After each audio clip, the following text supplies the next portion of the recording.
ขอเชิญชวนพุทธศาสนิกชน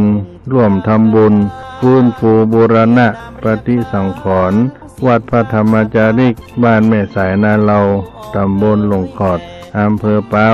จังหวัดเชียงใหม่ประสบอัคคีภัยไฟไหม้วิหารวัดพระธรรมจาริกแห่งนี้ได้รับความเสียหายประมาณ5 ล้านบาทขึ้นไปได้ช่วยกันบูรณะคนละเล็กละน้อยตามสายทานธรรมสายบุญกุศลท่านใดได้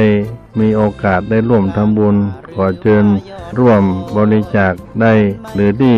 วัดพระธรรมจาริกแม่สายนาเลาอำเภอเป้าเลยก็ได้หรือว่ามาร่วมทำบุญที่อาตมาภาพที่นี่ก็ได้ก็จะได้รวบรวมปัจจัยในนามของโครงการพระธรรมจาริกไปมอบไปตามทีละน้อยละน้อยทยอยไปหรือ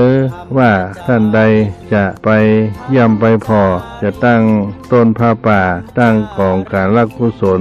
ไปร่วมการร่วมงานอยากไปฮู้ไปหารก็สามารถติดต่อที่อาตมาภาพได้จะได้นำญาติโยมไปร่วมกันที่วัดพระธรรมจาริกแม่สายนาเลาก็ขอเชิญร่วมเป็นทานน้ำใจ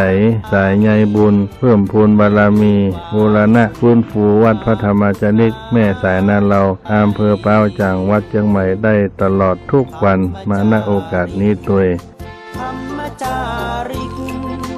ธรรมจา